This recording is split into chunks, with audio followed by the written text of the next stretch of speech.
At 7 months pregnant, I had to choose, remove the cancer or remove the baby. I chose to remove the cancer. My husband chose to remove everything from me. My name is Emily Carter. I'm 40 years old, and this is the story of how I survived 3 battles at once: against cancer, against domestic violence, and against a system that was never built to protect women like me. Today, as my daughter Louisa plays on the living room carpet in our home in Portland, Oregon, I look at the scars on my chest and know that each one tells a story of survival. But it wasn't always like this. There was a time when I believed in the fairy tale. There was a time when I thought I had found the love of my life. I was 18 years old when I met my first husband at a Halloween party in Portland. He was a few years older, worked in construction, had that confident demeanor that made girls sigh. I was too young, too naive, and came from a family already destroyed by divorce. My parents separated when I was 3, and my mother brought me from Los Angeles to Portland trying to start over. I grew up watching my mother suffer, seeing domestic violence inside the house, feeling my father's absence like a constant hole in my chest. So when he appeared, charming and attentive, I thought I had finally found the man who would save me from all that pain. What bitter irony to realize, years later, that I was jumping from one hell straight into another even worse.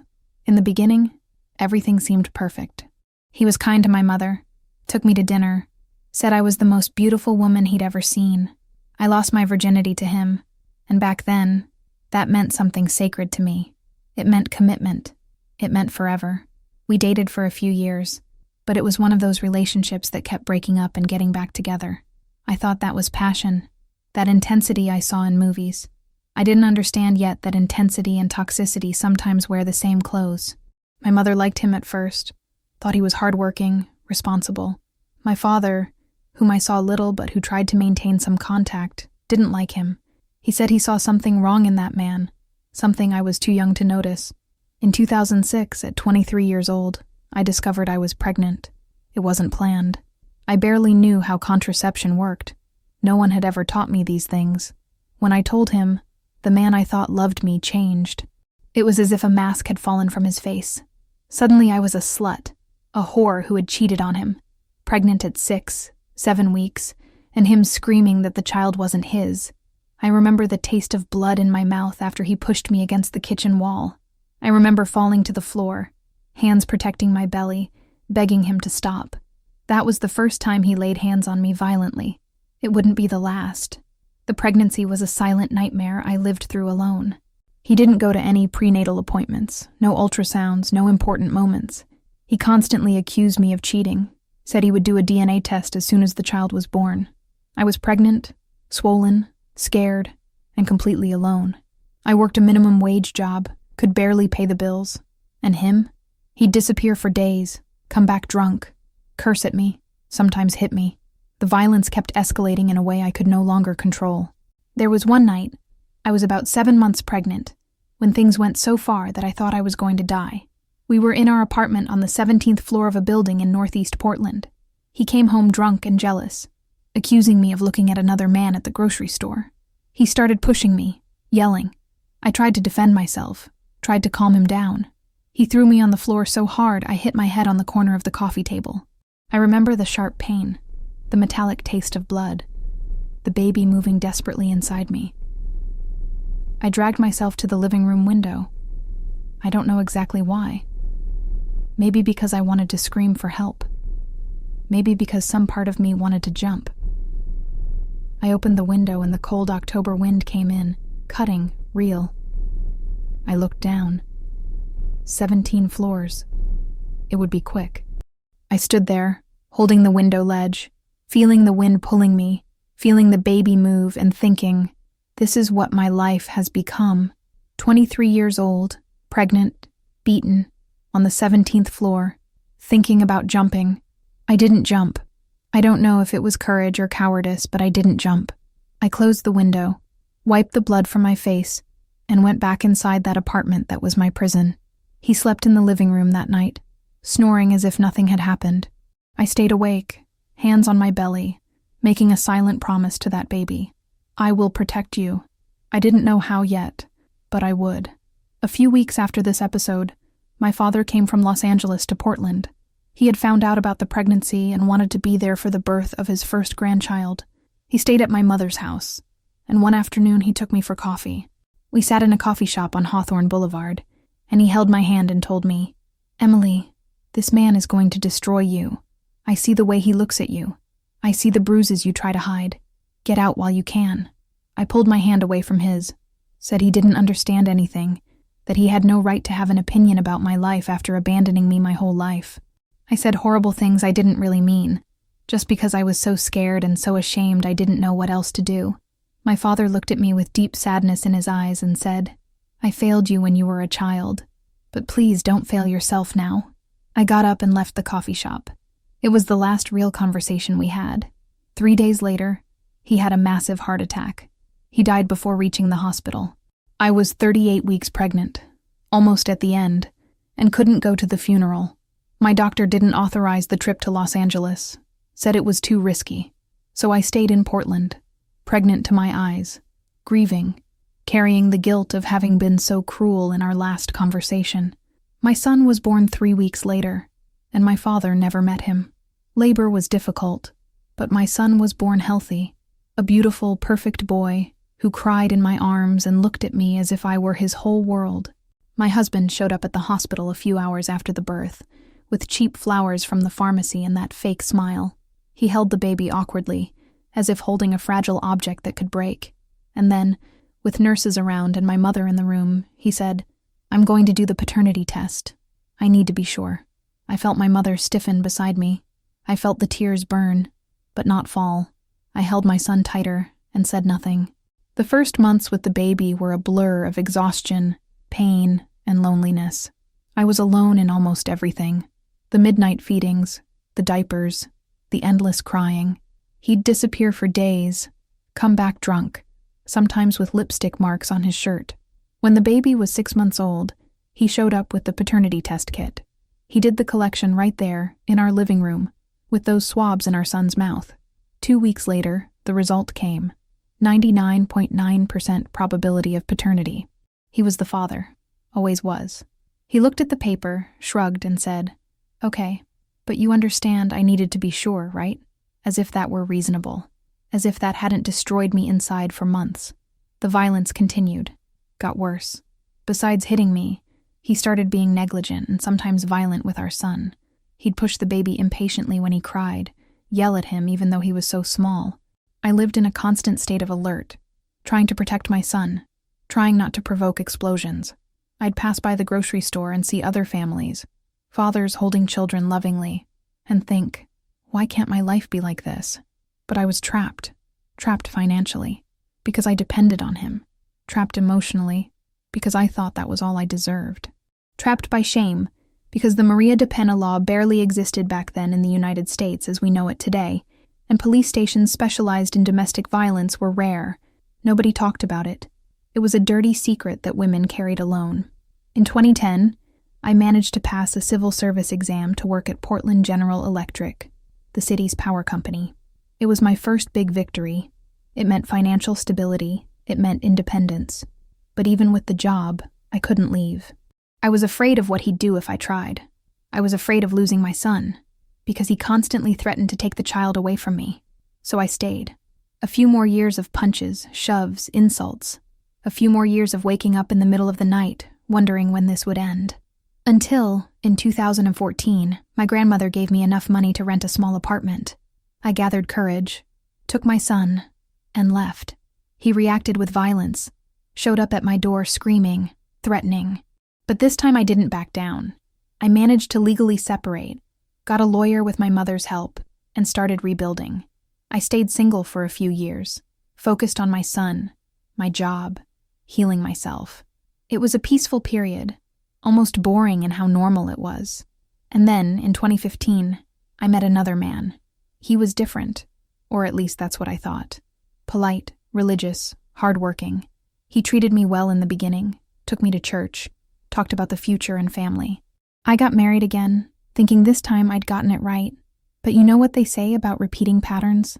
I still hadn't learned the lesson, and hell was about to start again, only this time with a cancer diagnosis along with it.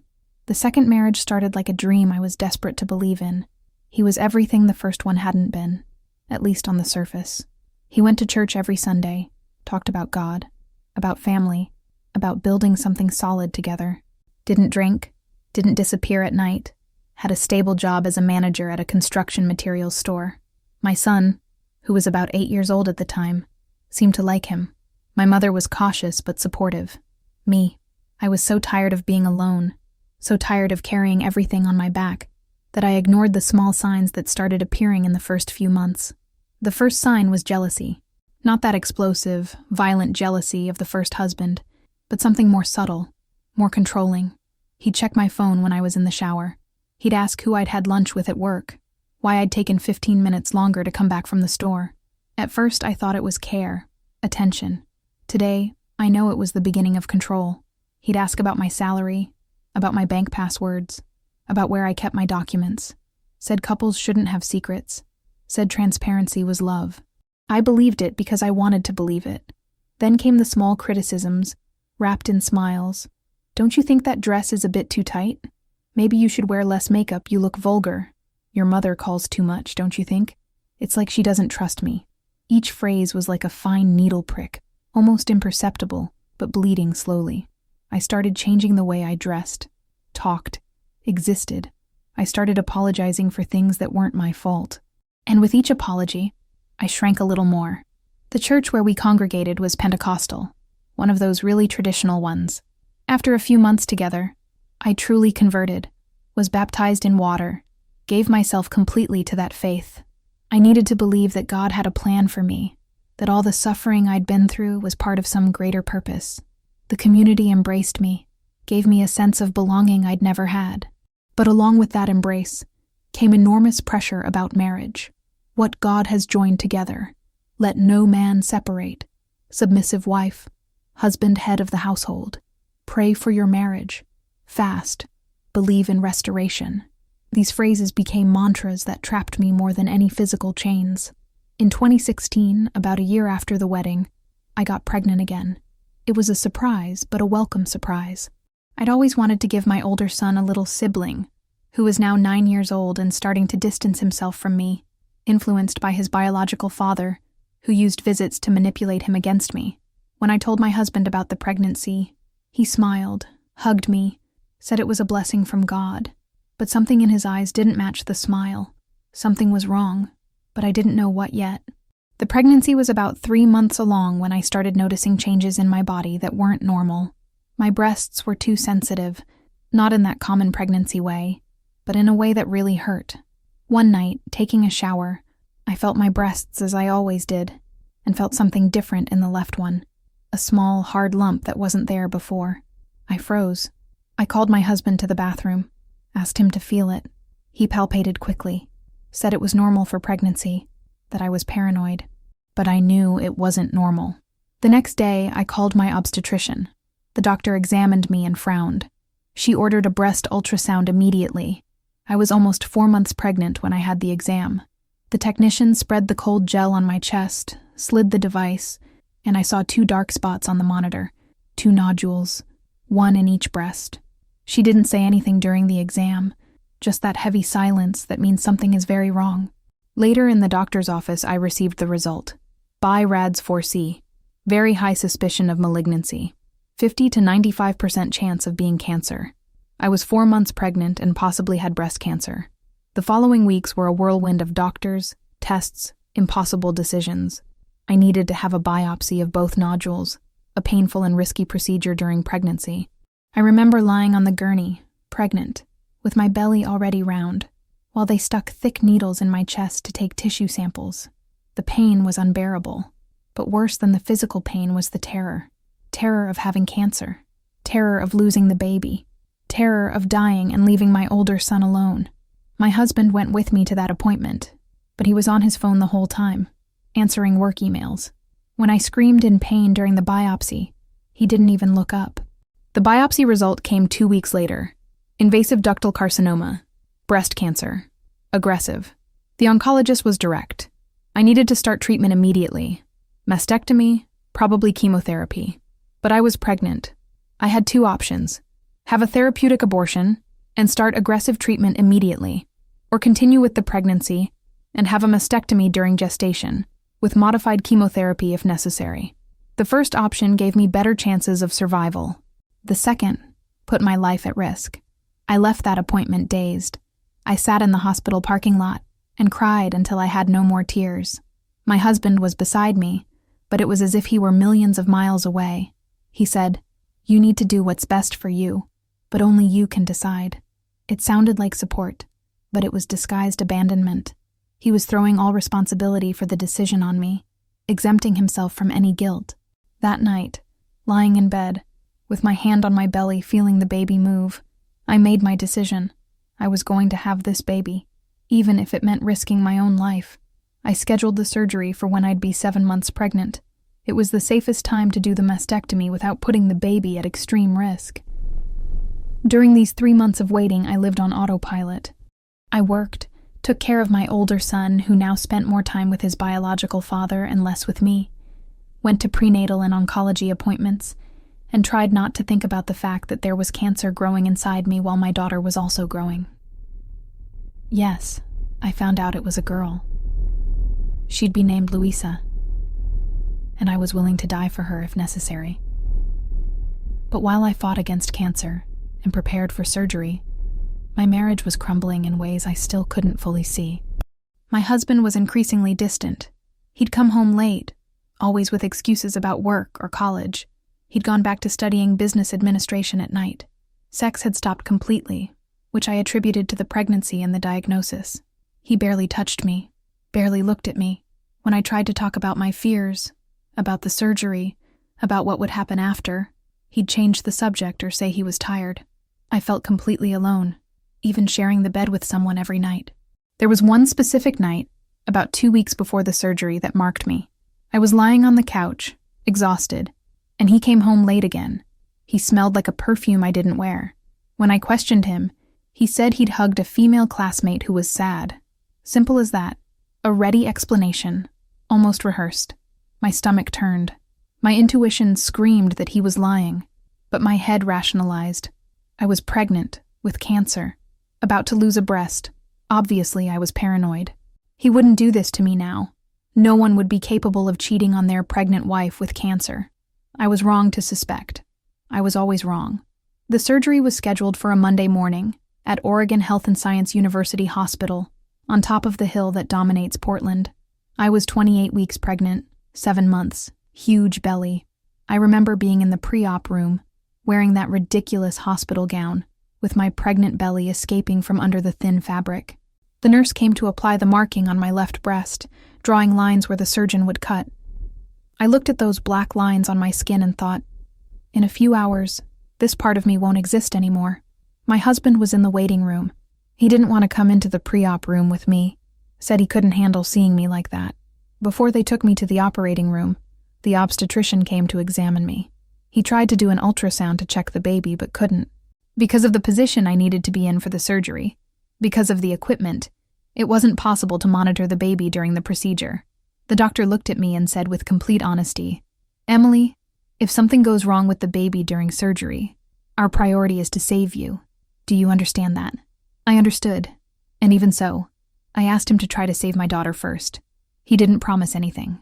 Then the anesthesia came, that metallic taste in my mouth, the countdown, and I passed out thinking, "Please, God, let me wake up and both of us be alive." I woke up hours later in recovery with unbearable pain in my chest, and something even more painful, the feeling of emptiness, where there used to be a part of me. My right hand was tied to the bed rail because of the anesthesia, so I used my left to feel. Thick bandages covered the entire left side of my chest. Under the bandages, nothing, just a flat emptiness. But when I put my hand on my belly, I felt it. My daughter moved.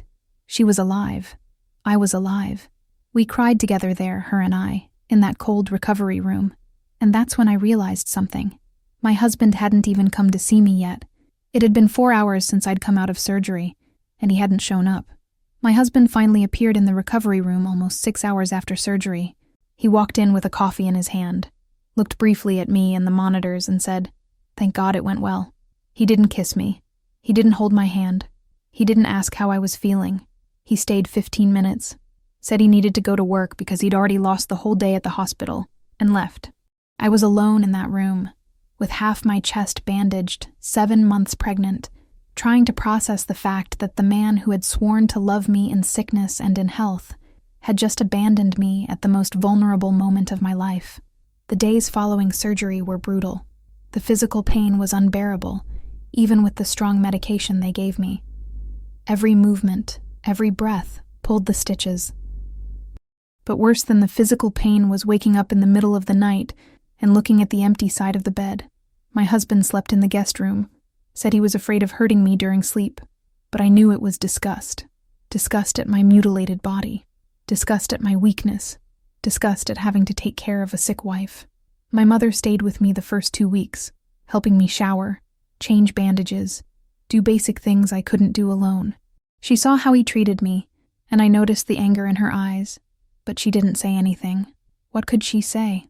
2 weeks after the mastectomy, I started noticing strange things in his behavior. The phone was always face down.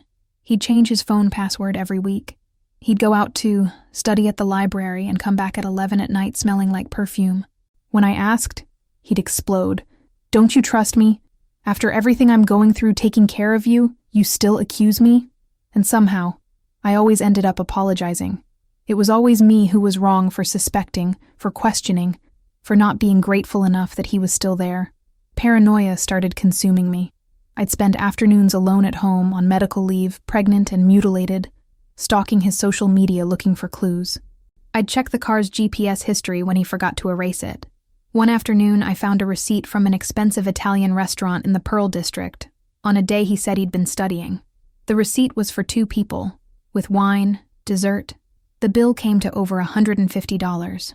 I confronted him that night.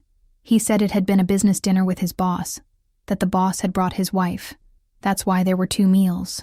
The explanation made sense. Or I was too crazy to see that it made no sense at all. I started losing weight alarmingly, even pregnant.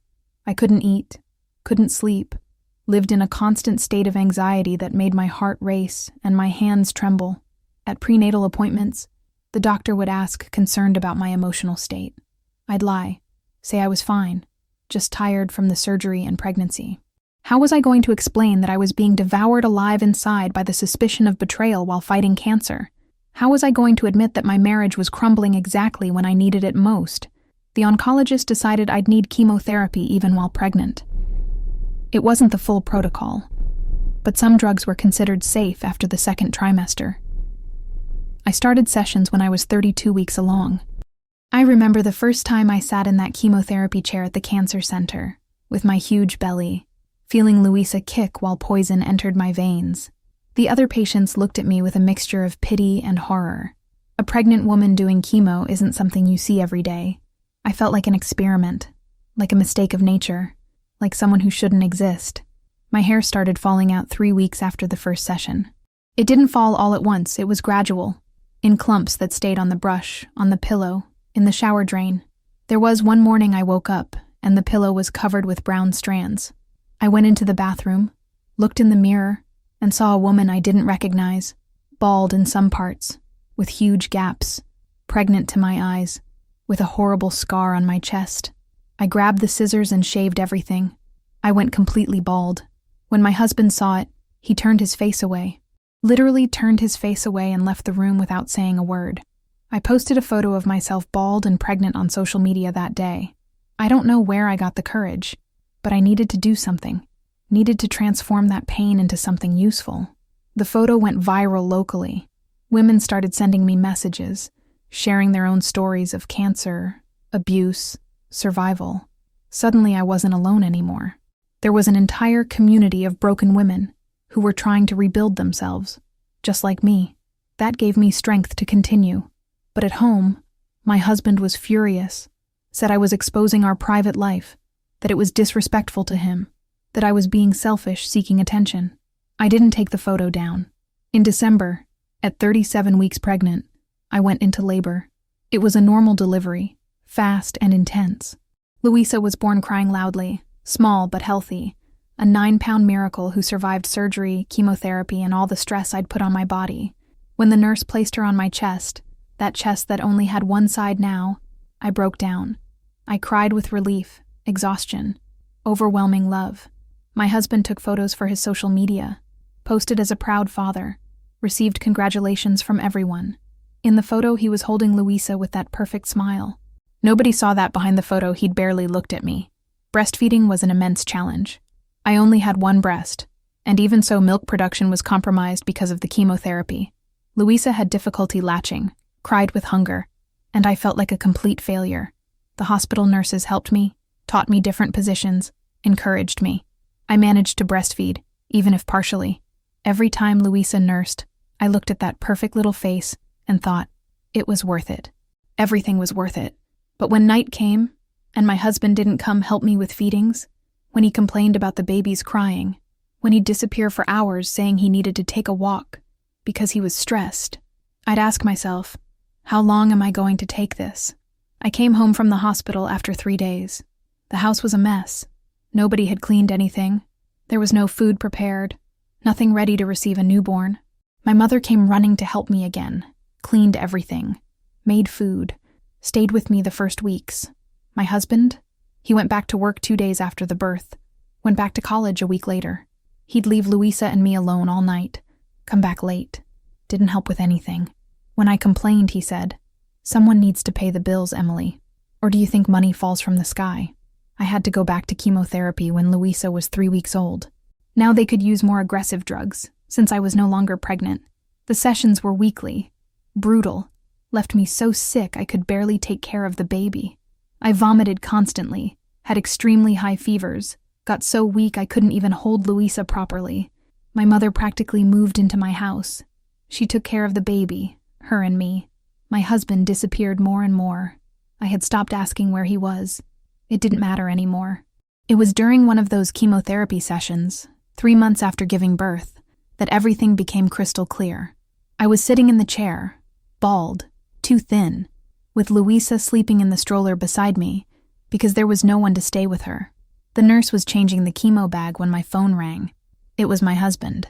I answered expecting him to ask how I was, but no. He called to let me know he couldn't pick me up after the session because he had an important exam at college. I hung up the phone, looked at my daughter sleeping, at the needle stuck in my arm, at the clear liquid entering my veins, and had a brutal clarity. He was killing me slowly. It wasn't cancer that was going to kill me. It was him. That night, after my mother picked me up at the hospital and took me home, after Louisa fell asleep, I did something I should have done months before. I grabbed his phone while he slept. I knew the new password because I'd seen him type it. I opened WhatsApp and went straight to the archive conversations. And there it was, months and months of messages with a female classmate. Love messages, intimate photos, plans for the future. They'd been together since before my surgery. He'd cheated on his pregnant wife with cancer. He kept cheating during chemotherapy. He kept cheating after Louisa was born. I read every message with my heart racing, hands trembling. In one of them, she asked when he was going to separate from me. He responded, "When she finishes treatment. I can't abandon her now. They'll crucify me at church." I stayed there, sitting on the bedroom floor with his phone in my hand, reading all of that, and something inside me finally broke. It wasn't despair. It wasn't sadness. It was anger. Pure, crystalline anger from someone who finally woke up.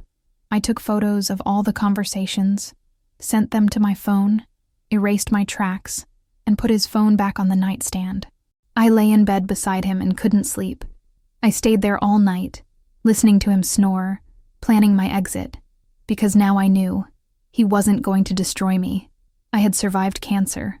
I had survived the mastectomy. I had given birth during chemotherapy. If I had survived all of that, I was going to survive him too. The next morning, he woke up, had coffee as if nothing had happened, gave me a kiss on the forehead like he did every day, and went to work. I fed Louisa, put her in the stroller, and walked to the office of a lawyer specializing in divorce that a friend had recommended. I hadn't made an appointment. I just showed up and said, "I need help. My husband is cheating on me and I have cancer and a 3-month-old baby. Help me get out of this." The lawyer looked at me, bald, thin, with a newborn in my arms, and said, "Sit here. Let's start now." Talking to the lawyer that morning was like waking up from a years-long nightmare. She explained my rights, told me I had a strong case, especially with the proof of the conversations I'd saved. She talked about alimony, about custody of Louisa, about restraining orders if necessary, but she was also honest. It was going to be a long, expensive, and emotionally devastating battle. She asked if I was prepared. I looked at Louisa sleeping in the stroller and said yes. But the truth is, I wasn't prepared for anything that was coming. Nobody is prepared to see how far a man is capable of going when he realizes he's losing control. I came home determined to confront him that night.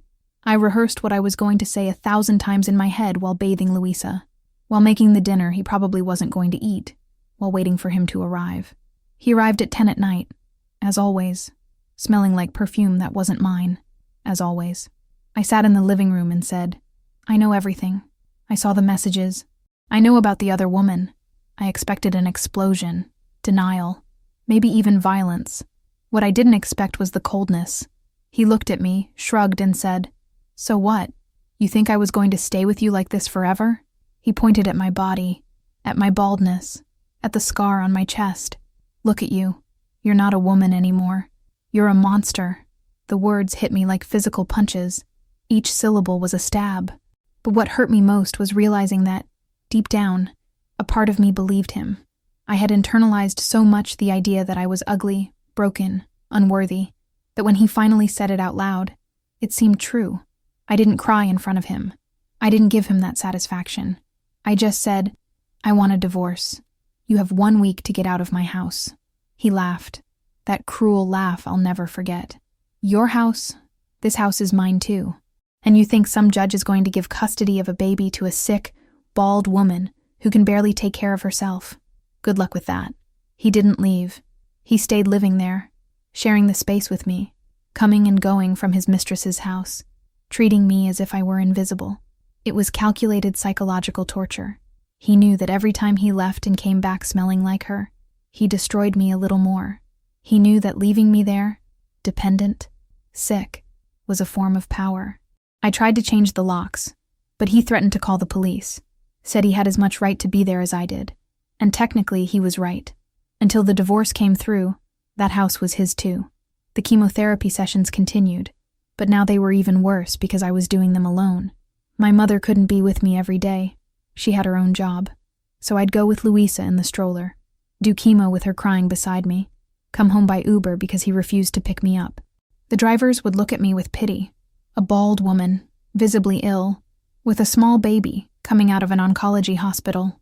I'd see in their eyes that silent question, will she survive? I didn't know the answer myself. I started having panic attacks. The first one happened in the middle of the night, when I woke up with my chest tight, unable to breathe, with the feeling I was dying. Louisa was crying in the crib. I couldn't get up, couldn't catch my breath. I dragged myself to her room, picked her up, and we stayed there on the floor together, me hyperventilating and her crying, until my mother arrived in the morning and found me like that. She's the one who took me to the emergency room. Diagnosis: severe panic attack, postpartum depression aggravated by trauma. They prescribed antidepressants, anxiolytics, and recommended urgent therapy. But therapy was expensive, and I could barely pay the bills. My older son, now 12 years old, went to live with his biological father during this time. He said he couldn't stand seeing me like that anymore, that I was always sick, always sad, that the house was always a mess. His rejection was one of the deepest pains I'd ever felt. My first son, whom I'd protected from so much, was abandoning me at the moment I needed him most. But I understood. He was a child trying to survive the chaos my life had become. I couldn't blame him for choosing stability, even if that choice broke my heart in half. The church, which had been my refuge, became another source of pressure and pain. When people found out about the divorce, the judgment started. Did you pray enough? Did you fast? God hates divorce, Emily. Maybe if you were more submissive, more patient, he'd come back. Nobody asked about the betrayal. Nobody asked about the emotional abuse. Nobody asked if I was safe. They only wanted to know if I'd done everything a good Christian wife should do to keep the marriage. I distanced myself from the church. My faith didn't die, but my ability to sit on a bench and hear that my suffering was my fault had ended. The legal battles officially began when I filed for divorce. He hired an aggressive lawyer and started painting me as an incompetent mother. He used my illness against me at every hearing. She has cancer. She takes psychiatric medications. She can't even take care of herself, much less a baby. He asked for custody of Luisa. He wanted to take away the only good thing I had left. Each hearing was a public humiliation, where I had to prove that, even sick, even broken, I was still a good mother. The proof of the betrayal conversations helped my case, but didn't erase the fact that I was too vulnerable to fight. I lost 15 pounds in 2 months. My hair was starting to grow back after chemo, but it was thin, fine, looked like baby hair. I'd look in the mirror and didn't recognize the woman who was there. Where had the Emily who was strong gone? Where was the woman who had survived so much? All I saw was a ghost, a walking corpse that still breathed out of stubbornness. There were nights when I looked at the medications on the nightstand and thought, it would be so easy. Take them all at once. End this pain. Luisa would be fine. My mother would take care of her. Everyone would move on. But whenever that thought came, Luisa would cry, as if she knew, as if she were calling me back. I'd get up, pick her up, put her to my breast, and nurse with that single breast I had left. And in those moments, feeling her suck, feeling her warm little body against mine, I'd remember why I was fighting. It wasn't for me. I was past the point of fighting for myself. It was for her. Because she deserved to grow up with a mother.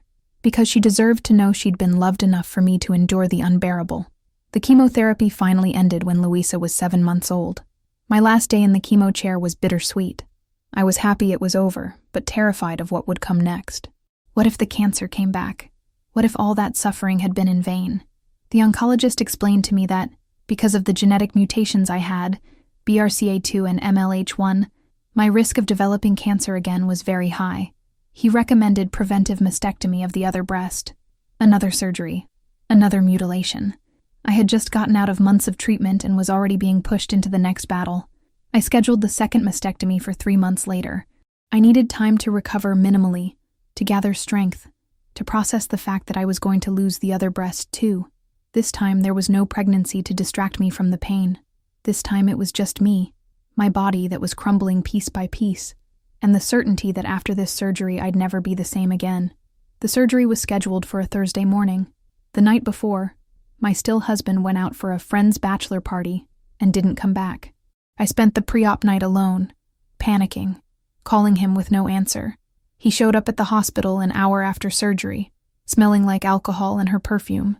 He didn't even apologize, just asked when I'd be discharged because he needed the car. I looked at him from that gurney, with both sides of my chest bandaged now, completely mutilated, and something inside me finally died. It wasn't love. Love had died long ago. It was hope. The hope that maybe, in a parallel universe, he'd become the person I needed.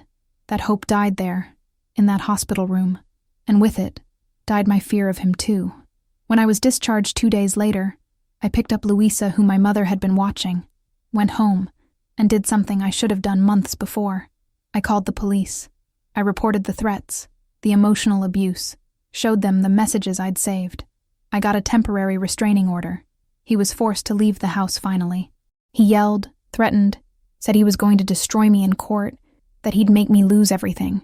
But that time when the door slammed behind him, I didn't cry. I looked at that closed door, at the house finally empty of him, and breathed. For the first time in years, I breathed. But he wasn't finished with me, not even close, because men like him never finish peacefully. They need to have the last word, the last blow, the final revenge, and his was just beginning. 3 days after leaving the house, I received a notification from his lawyer. He was filing a lawsuit asking for damages. He claimed I had destroyed his reputation by publicly exposing our marriage on social media. He was asking for $50,000. I didn't have $50 left in my account. The lawsuit notification landed in my hand on a rainy Tuesday in Portland. I was sitting in the living room, still recovering from the second mastectomy, with Luisa playing on the carpet beside me. I read the document once, twice, 3 times, trying to understand how someone could be so cruel. He had cheated on me, abandoned me sick, publicly humiliated me, and now wanted $50,000 because I had shared my own story on social media. My first reaction was absolute panic. Where was I going to get that money? How was I going to pay a lawyer to defend myself? But then, looking at Louisa, who smiled without understanding anything, something changed inside me. It wasn't despair I was feeling. It was anger. And anger, I was discovering, was much more useful than fear. I called my divorce lawyer and explained the situation. She sighed deeply and said, "Emily, this is pure retaliation. He's trying to break you financially so you'll give up on the divorce and alimony. It's a common tactic of abusers, but we have proof. We have his messages, we have medical history, we have witnesses. He's not going to win this." Her confidence gave me a thread of hope, but the reality was harsh. I needed money to pay lawyers, court costs, and still maintain a house and a daughter. I was on medical leave from work at Portland General Electric, receiving only a fraction of my salary. My savings had evaporated with treatments the insurance didn't cover. I was bankrupt in every possible sense. It was during this time that a friend suggested I share my story in a more structured way, not just social media posts, but maybe talks, events, something that could generate income and at the same time help other women. At first I thought it was absurd. Who would want to hear a broken woman talk about failure? But then I started receiving private messages every day, women telling me my story had saved their lives, that they'd left abusive relationships after seeing me survive, that they'd sought treatment for cancer they were ignoring. I realized my pain had purpose. It didn't justify what happened, but at least it wasn't in vain. My first talk was at a small community center in Southeast Portland, organized by an NGO supporting victims of domestic violence. I was terrified. I'd prepared notes, but when I got on stage and saw those women looking at me, many with the same empty eyes I'd had, I threw the notes away and just spoke the truth. I talked about the punches, about cancer during pregnancy, about doing chemotherapy with a baby in my arms, about being betrayed while fighting to survive. I spoke without filter, without trying to beautify or soften. And when I finished, the silence in the room was absolute. Then one woman started applauding, then another, and another. And suddenly, they were all standing, crying and applauding. 3 women came to me afterwards to ask for help leaving abusive relationships. I felt I'd found my mission. The talks started multiplying. Schools, companies, different churches from the one I attended, hospitals. I talked about domestic violence, about cancer, about motherhood in extreme situations, about reconstruction. I didn't make much money with it at first. Sometimes it was volunteer work, but I was building something bigger than me. I was creating a support network I hadn't had, and every time I saw a woman leave the talk with that spark of hope in her eyes, I knew I was on the right path. My ex tried to use this against me too, claiming I was profiting from lies about him, but I had proof. I always had proof. Physically, recovery from both mastectomies was brutal. I decided to do breast reconstruction, not for him or for any man, but for me, because when I looked in the mirror and saw the completely flat chest, I had flashbacks of surgery, cancer, everything I'd lost. I wanted to look in the mirror and see future, not past. The reconstruction was done with implants, a process that involved several surgeries. The first was to place expanders, which are like balloons that are gradually inflated to stretch the skin. Then, the expanders are exchanged for permanent implants. It sounds simple, but it was painful and full of complications. The first implant got infected. I had to have emergency surgery to remove it, was left with drains hanging from my chest for weeks, taking intravenous antibiotics at home. Louisa was 1.5 years old and tried to pull the tubes, not understanding why mommy always had bandages. I tried again 6 months later with new implants. This time the body rejected them. My immune system attacked the implants as if they were invaders. Another surgery to remove them. More pain, more recovery, more frustration. I was tired of being a patient, tired of living in hospitals. I just wanted to live, but the health problems didn't stop. Because of the hormone therapy I needed to do to prevent cancer recurrence, my bones started weakening rapidly. I developed osteonecrosis in my right hip, a condition where the bone literally dies from lack of blood flow. The pain was unbearable. I couldn't walk without crutches, couldn't pick Louisa up, couldn't do anything. At 36 years old, I needed hip replacement surgery, a surgery that people normally have at 70, 80 years old. I woke up from anesthesia with a metal prosthesis in my hip, and the certainty that my body had been transformed into a permanent battlefield. During all these surgeries, all these hospitalizations, my ex continued the legal war. Every hearing was a new humiliation. He'd bring his girlfriend to court, the two sitting together while his lawyer described me as crazy, unstable, incapable. They used my hospitalizations against me, said I was abandoning my daughter to have unnecessary cosmetic surgeries, as if reconstruction after cancer was vanity, as if hip replacement was optional. But I had an advantage. I had the truth on my side. And truth eventually wins, but it takes time. And while justice didn't come, I bled. It was during one of those particularly difficult hearings that something important happened. The judge, an older man who had quietly listened to all my ex's allegations for months, finally spoke. He looked directly at my ex and said, "Sir, I've read all the messages that were presented as evidence. I've seen the photos of the injuries.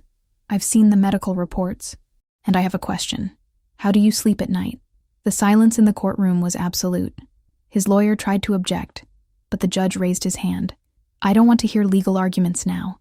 I want to hear a human being explain to me how he cheats on his wife who has cancer." My ex didn't respond. He just stayed there, red with rage, but without an answer. And for the first time in years, I felt validated. The judge denied all his requests that day. He denied the claim for damages, denied the change of custody, maintained the restraining order, and even increased the child support he had to pay me for Louisa. I left that courthouse and cried in the hallway, not from sadness, but from relief. Finally, someone in a position of power had looked at the situation and seen the truth. I wasn't crazy. I wasn't making it up. I wasn't exaggerating. I had survived something monstrous, and now I had official confirmation of it. I called my mother from the parking lot and said, "Mom, I think we're going to win this." I finally started therapy during this time. I'd resisted for years because I thought therapy was for weak people, people who couldn't solve their own problems. But after everything, after so many surgeries and legal battles and sleepless nights, I accepted that I needed professional help. My therapist was a woman in her 50s who had a calm and firm presence. In the first session, she told me something that changed my perspective. "Emily, you have classic symptoms of PTSD, post-traumatic stress disorder.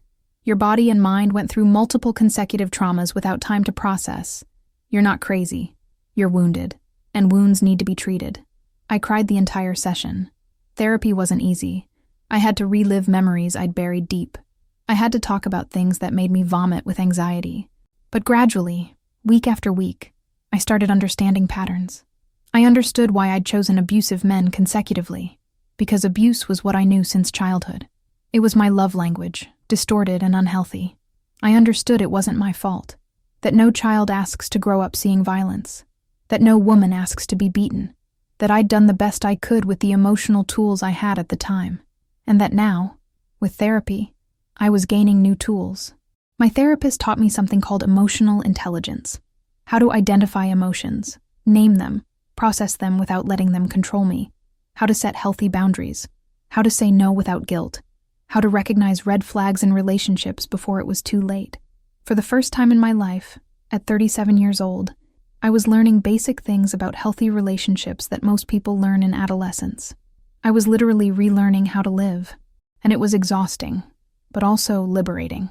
Each session was like taking another brick off the wall I'd built around my heart to survive. Louisa was growing up beautiful and healthy, oblivious to most of the chaos surrounding her.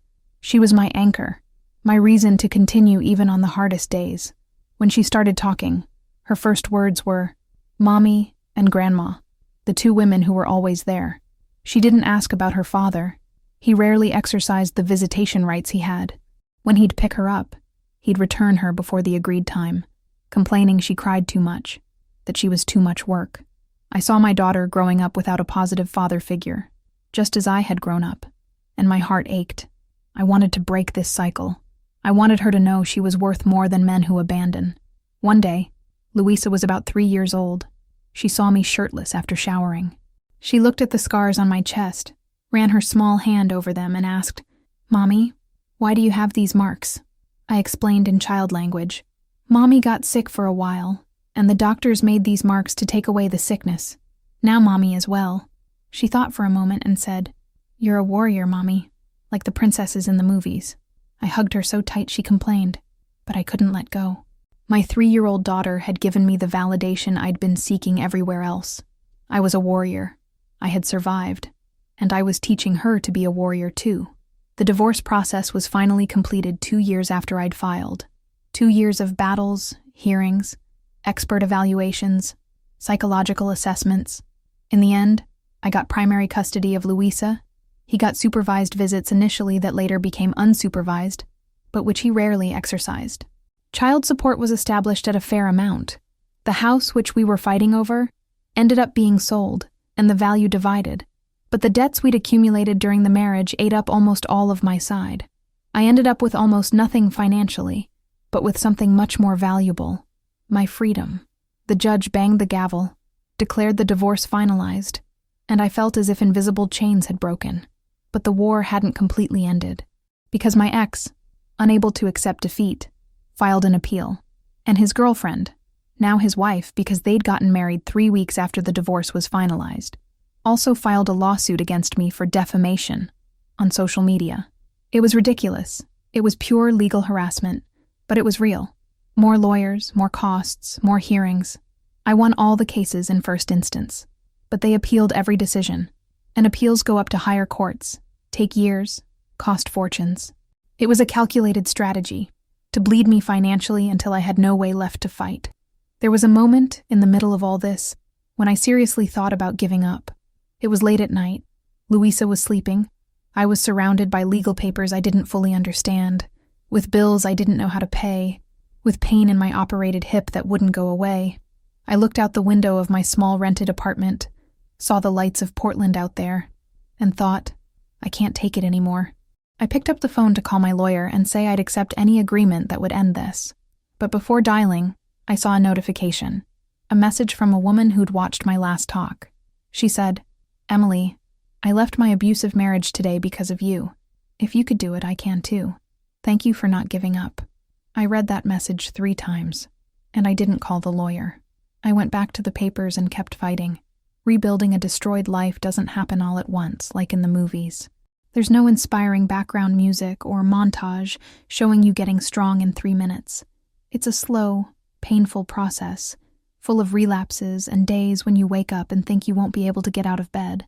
But you get up, because you have a daughter who needs breakfast, because you have bills to pay, because giving up simply isn't an option anymore. I went back to work at Portland General Electric when Luisa was 4 years old. My body was destroyed by surgeries.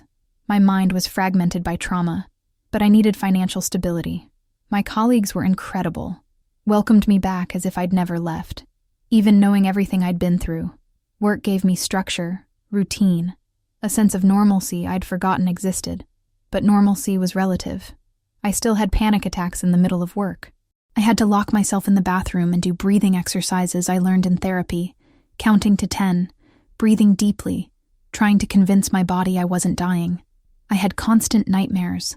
I'd wake up in the middle of the night, sweating, heart racing, thinking I was back in that 17th floor apartment, or in the chemotherapy chair or on the operating table. I'd run to Luisa's room just to see her sleeping peacefully, to remind myself I was safe, that I'd gotten out of that hell. The nightmares decreased with time, but never completely disappeared. I learned to live with them like I learned to live with the scars. Financially, the situation was desperate. Between medical debts, the costs of endless lawsuits, and Portland's cost of living that kept rising, I could barely make ends meet. There were months I chose between buying decent food or paying the electricity. My mother helped when she could, but she also had her own financial difficulties. I got to the point of selling things from home, furniture, clothes, everything that wasn't essential. The apartment kept getting emptier, but at least it was clean of bad memories. Each thing I sold was a piece of the past I was leaving behind, and in some strange way, that material poverty was liberating. I discovered I needed much less than I thought to be happy. The talks about domestic violence and cancer started gaining recognition. I was invited to speak at bigger events, sometimes even in other states. They didn't pay much, but they paid something, and more importantly, I was making a real difference. I received emails weekly from women saying they'd left abusive relationships after hearing me. Mothers with cancer who decided to fight after knowing my story. Survivors who were rebuilding their lives, and wanted to share their victories with me. Each message was fuel. Each story was proof that my pain had purpose. It didn't justify what happened, but at least it wasn't in vain. I had transformed trauma into advocacy, and that saved me every day. I won some local awards for this awareness work. One of them was from the Portland City Council, recognizing my contribution to the community in the area of women's health and domestic violence prevention. When I went on stage to receive the certificate, still bald because my hair was growing slowly after so many chemotherapies, too thin, limping because of my operated hip, I looked at the audience and saw Louisa sitting in the first row next to my mother. She was 4 years old and wearing a pink dress, clapping excitedly without really understanding what was happening. I gave my speech looking at her. I said I dedicated that award to the women who didn't survive, who couldn't get out, who died at the hands of men who promised to love them, and that I would continue fighting for them. My older son continued living with his biological father. The relationship between us was completely broken. He was 15 now, an angry teenager who blamed me for everything that had gone wrong in his life. He didn't understand, or didn't want to understand, that I'd been a victim, not a villain. His father had done an efficient job of parental alienation for years. I tried to keep in touch, called, sent messages, showed up at his school basketball games, but he treated me with coldness, with disdain. Each rejection was a stab, but I kept trying, because he was my son, and I had hope that one day when he matured he'd understand, even if that day took decades to come. The legal battle with my ex and his new wife continued. They lost the defamation case in first instance, but as I feared, they appealed. The appeal went up to the Oregon Court of Appeals. More lawyer money I didn't have. My lawyer, a saint who charged me a reduced price for believing in my cause, explained that we could lose on appeal, not because my case was weak, but because higher courts sometimes reverse decisions for technical issues that have nothing to do with real justice. And that's exactly what happened. 2 years after the initial victory, the court reversed the decision on a procedural technicality. Suddenly, I had to pay $25,000 to his new wife for damages. When I received notification of the reversal, I sat on the kitchen floor and finally broke down. I cried like I hadn't cried in years. It wasn't silent crying. It was that crying that comes from deep in the soul. Loud, ugly, desperate. Louisa came running, scared, hugged me with her small arms and said, "Don't cry, Mommy. Everything will be okay." But it wasn't going to be okay. How was it going to be okay? I didn't have $25,000. I didn't even have $25 left at the end of the month. I was going to lose everything that was left. I was going to have to declare bankruptcy. At 38 years old, after everything I'd survived, I was going to be financially destroyed by a legal system that punished the victim and protected the abuser. I filed an appeal of the reversal, but knew the chances were minimal. I started preparing for the worst. I consulted a lawyer specializing in personal bankruptcy. I started looking for even cheaper apartments in worse neighborhoods because I knew I wouldn't be able to pay the current rent much longer.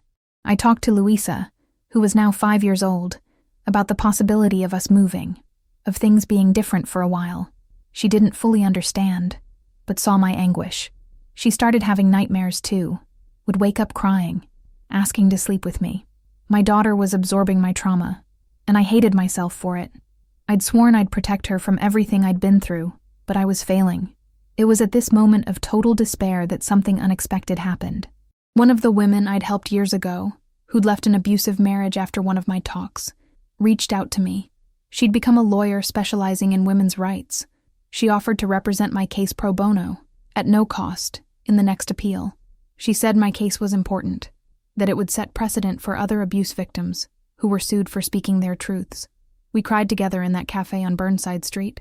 She held my hand and said, "You saved me. Now let me save you back." I accepted the help, swallowing the pride that still insisted I had to do everything alone. I learned that accepting help isn't weakness. It's survival. The new lawyer was fierce. She gathered evidence my previous lawyer hadn't considered. She brought in domestic violence experts to testify about the pattern of abuse, followed by legal retaliation. She brought numbers showing how many victims of domestic violence are sued for defamation when they speak publicly about their abuse, a tactic called SLAP, strategic lawsuit against public participation. She argued that my case was clearly an example of this, that I had the constitutional right to tell my own story. that truth isn't defamation. The case became famous locally, appeared in newspapers, became a symbol of a bigger fight. And finally, we won. The decision was reversed again. I didn't owe anything. I was free. When I received the news, I was at work. I read the email from the lawyer 3 times to make sure I'd understood correctly. Then I ran to the bathroom and vomited from pure relief, years of tension coming out all at once. I called my mother, my therapist, friends who had supported me. Everyone cried with me. That night, I made Luisa's favorite dinner, mac and cheese, and we celebrated. She didn't really understand what we were celebrating, but she was happy because I was happy. We put on music, danced in the living room like 2 crazy people, and for the first time in years, I felt light, as if I could finally breathe deeply without fear that something bad was waiting around the next corner. Physical reconstruction also continued. After several failed attempts with breast implants, I decided to try one last time. This time, I used a different surgeon, specialized in post-cancer reconstruction. He was honest with me from the start. My chances of rejection were high because of the history, but he had new techniques he could try. I had the surgery at 39 years old. This time, by the grace of God or modern medicine or pure luck, it worked. The implants took. They weren't perfect, had extensive scarring, had no sensation at all, but when I looked in the mirror, I saw the outline of breasts again. I saw future, not past, and that mattered more than aesthetic perfection. I started dating again, cautiously. Nothing serious, just occasional dinners with men I met on apps or through friends. The first time I was intimate with someone after everything, I almost had a panic attack. I had to stop in the middle, explain I had PTSD, that I needed to go slow. He didn't understand, never called again. Others understood better, were patient, but no relationship worked out. And that was okay, because for the first time in my life, I was complete alone. I didn't need any man to validate me, to support me, to make me feel whole. I had Luisa, I had my mother, I had my work, I had my mission, and that was enough. More than enough. It was abundance. Luisa started going to school. Seeing her with her little backpack, entering the classroom was bittersweet. My baby, who was born during chemotherapy, who'd seen her mother bald and mutilated, who'd grown up in the middle of chaos, was now starting her own journey. The teacher called me a few weeks after school started. She said Luisa had told the class that her mommy was a warrior who fought monsters and won. My heart swelled. My daughter saw strength where I only saw scars. She saw victory where I only saw survival. She saw me as a hero. And maybe, just maybe, I really was. I was promoted at work. From attendant, I became team supervisor at Portland General Electric. It wasn't my dream job, but it was stable, paid the bills, and my colleagues respected me. I'd built a reputation for being reliable, resilient, someone who didn't crumble under pressure. If they knew how many times I almost crumbled in the bathroom during work hours, they might not think that. But I learned to separate. At work, I was professional, competent, strong. At home, in therapy, I could be vulnerable. That separation was healthy. It gave me space to process without letting trauma define every aspect of my existence. I decided to go back to school. I'd always dreamed of doing law, especially now after everything I'd been through in the legal system. I wanted to understand those laws that had been used against me. I wanted to one day be able to help other women navigate that hostile system. I applied for the evening law program at Portland State University. I was accepted. I started classes at 40 years old, being one of the oldest in the class. But I didn't care. Every class was fascinating. Every law I learned made me better understand what had happened to me, and more importantly, prepared me to never again be a victim of legal manipulation. The program was exhausting, combined with full-time work and raising a small child, but I was used to exhaustion. It was my natural state. But life, as always, had other plans. In the middle of the first semester of law school, I started feeling strong pains in my abdomen. I ignored them for weeks, attributing it to stress. But when the pain became unbearable, I sought out my oncologist. She ordered a series of tests: CT scan, MRI, tumor markers. I waited for the results with that old fear coming back, that fear that had never really gone away, just been dormant. When she called asking me to come to the office in person, I knew it wasn't good news. Doctors don't ask for in-person appointments to give good news. I sat in that office I knew so well, those same walls that had witnessed my initial diagnosis years ago. She was direct. The tests showed metastasis. The cancer had come back. Not in my breasts, which I didn't even have anymore, but in my liver. Small nodules that were growing. Stage 4, terminal. I felt the floor disappear beneath my feet. I'd survived so much. And now, finally rebuilding my life, finally happy, finally free, cancer was telling me time was up. She explained treatment options, but I could barely hear. I could only think about Louisa. My daughter was 6 years old. If I died now, she wouldn't even remember me properly when she grew up. I left that office in absolute shock. I drove to my mother's house on autopilot. I don't even remember the route. When I arrived, she was in the kitchen making cookies with Louisa. My daughter ran to me all covered in flour, smiling that smile that lit up my whole world. I hugged her so tight she complained. I looked at my mother over Louisa's head, and she immediately understood something was wrong. We put Louisa to watch cartoons and sat at the kitchen table.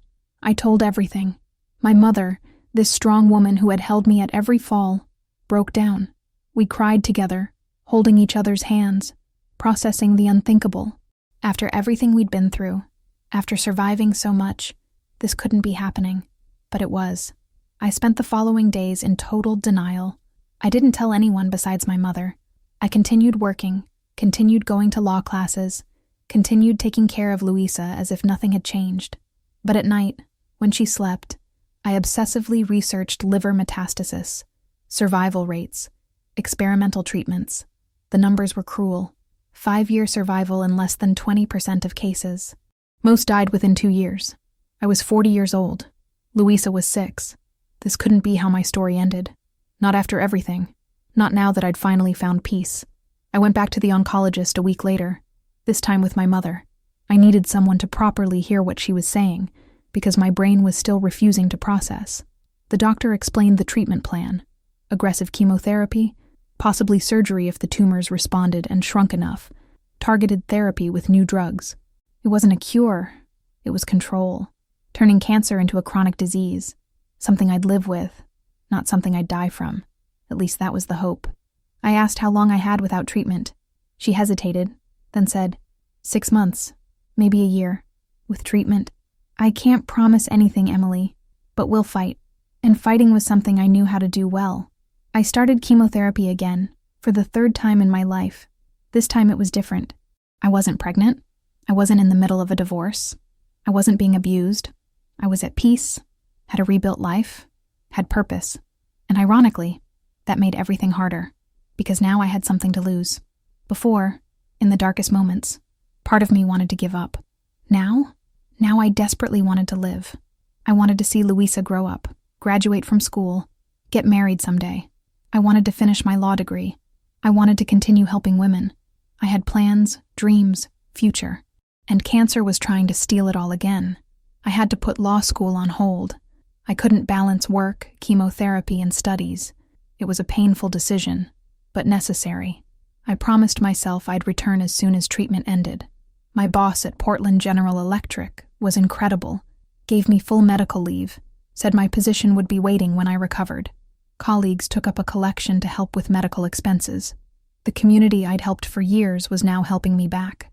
I received cards, flowers, messages from hundreds of women I didn't even know personally, but who had been touched by my story. I realized I wasn't alone. I never was, even when I thought I was. This time, I decided to do treatment differently. I shared everything on social media, every chemo session, every side effect, every small victory. I posted photos bald again, photos in the chemo chair with Louisa drawing beside me, photos of the bad days where I could only stay in bed. I didn't hide anything, and the response was overwhelming. Thousands of people following my journey, rooting for me, praying, sending positive energy. I became a kind of involuntary symbol of resilience. But more important than that, I was showing Louisa that fighting is worth it, that we don't give up even when everything seems lost, that warriors aren't born ready, they're forged in pain. After 6 months of brutal chemotherapy, I did new tests. The tumors had shrunk significantly. They hadn't completely disappeared, but shrunk enough to consider surgery. The operation was risky. They'd remove part of my liver, but it was my best chance for more time to live. I scheduled the surgery for a Tuesday in September, right after Luisa's 7th birthday. I wanted to be present at that birthday. Didn't want her to associate her birthdays with Mommy in the hospital. We had a small party at home, with chocolate cake I made myself, even though I was exhausted from chemo. Seeing her blow out the candles, making a wish with her eyes closed, was one of the most beautiful moments of my life. I knew what she was wishing for. She was wishing Mommy would be okay. The surgery lasted 8 hours. I woke up in recovery with more scars, more pain, one more piece of me removed. But the doctors had managed to remove all visible tumors. Now it was wait and see if it came back, living in the constant limbo of being a stage IV cancer patient in remission. I learned to live 3 months at a time, which is the interval between control exams. Each CT scan was a sentence that could be life or death. Each negative result was celebration. Each doubtful result was terror. It was exhausting living like this, but it was living, and I chose life every day. My ex surprisingly reappeared during this period, not out of genuine concern, but because he saw opportunity. He filed for full custody of Luisa, claiming I wasn't capable of taking care of her because of terminal cancer. The audacity left me speechless. This man who barely exercised visits, who paid child support late constantly, who had cheated on me while I fought cancer, now wanted to take my daughter from me because I was fighting cancer again. But this time, I had an arsenal. I had an excellent lawyer. I had proof of years of his negligence. I had medical reports showing that despite cancer, I was fully capable of taking care of my daughter. And I had something else. I had a voice. I was no longer that scared and silenced woman. I was a survivor who wasn't afraid to fight. The judge, in a hearing that lasted less than 20 minutes, denied his request without even blinking. He looked at him and said, "Sir, this woman has been fighting for this child since before she was born. She's fought against diseases, against you, against the system, and she's winning all the battles. I'm not going to take a child from a loving mother just because that mother has the courage to fight for the right to live." I left that courthouse and felt like I'd won the final war. He never tried to take Luisa from me again. In fact, he gradually disappeared from her life. To this day, exercises visits sporadically, more out of obligation than love. Luisa grew up knowing her father wasn't present, but also knowing she had a mother who would move mountains for her, and that was enough. The following years were of continuous reconstruction. The cancer didn't come back, at least not detectably. I continued doing maintenance chemo, then targeted therapy, living from exam to exam. I went back to work part-time, then full-time when I felt strong enough. I didn't go back to law school, accepted that this specific dream wasn't for this moment of my life, but I found other dreams. I wrote a blog about survival that gained thousands of followers. I was invited to speak at national events about cancer and domestic violence. My story was featured on podcasts, magazine articles, even a report on local television. I didn't seek fame. It came as a consequence of refusing to stay silent. Luisa grew up beautiful, intelligent, strong. Today she's 10 years old and is the most resilient child I know. She saw more pain and struggle in the first years of life than most see in a lifetime, but didn't let it break her. She's been in therapy since she was little. I learned I can't protect her from the world, but I can give her tools to deal with it. She talks openly about having a mother who had cancer, about having an absent father, about the difficult things in her life. She has no shame, doesn't hide. And that fills me with pride because it means I broke the cycle. She won't grow up carrying dirty secrets and silent shames like I grew up. My older son, now 20 years old, finally started reaching out to me again. It wasn't dramatic.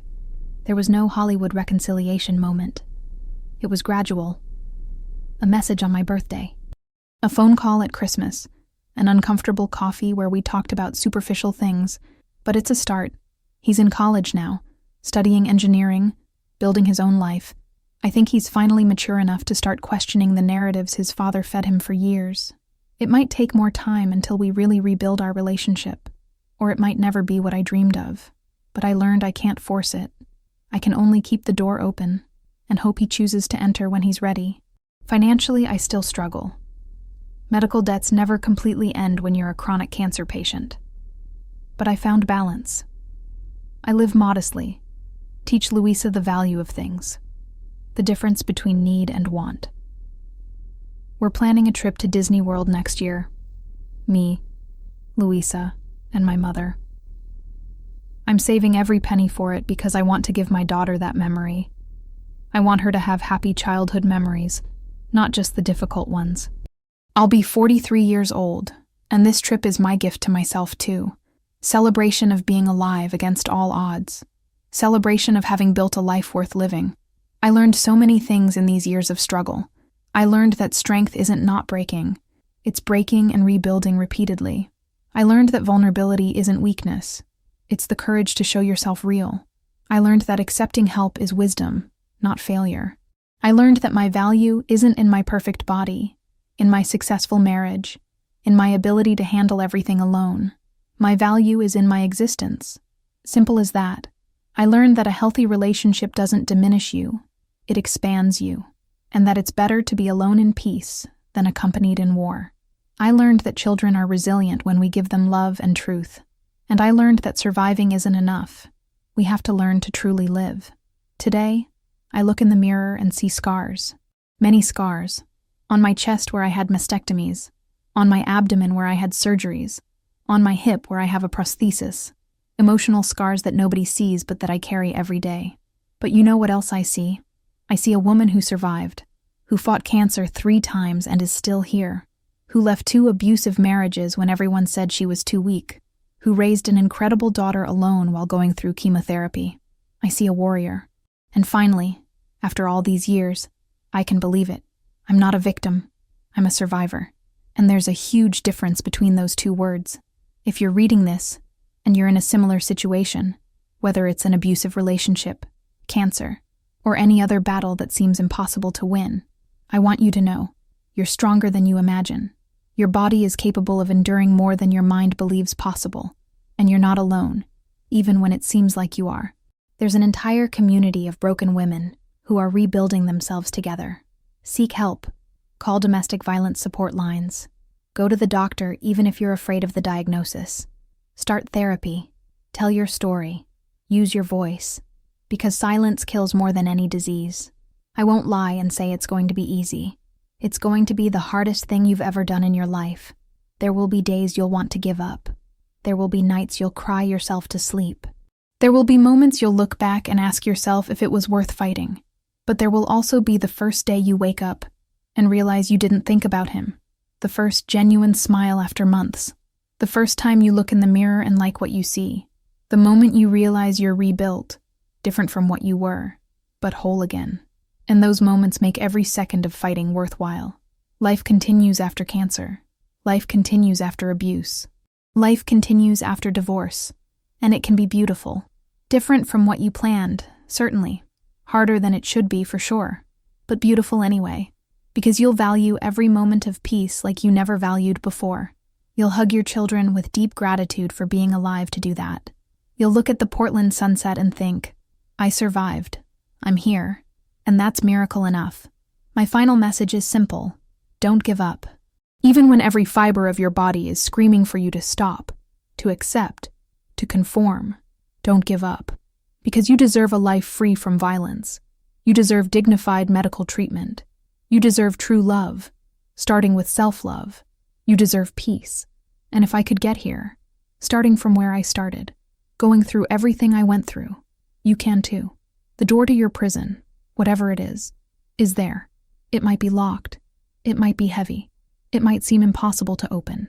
But it's there, and you have the key. You always have. Sometimes we just need courage to use it. So breathe deeply, grab that doorknob, and turn it. On the other side, there's life waiting for you. Real life. And you deserve to live it fully. I'm Emily Carter. I'm 42 years old. I'm a stage V breast cancer survivor. I'm a domestic violence survivor. I'm a mother of 2 incredible children. I'm a speaker, activist, worker, fighter. I'm a rebuilt woman. And if I could do it, you can too. Believe that, because it's true.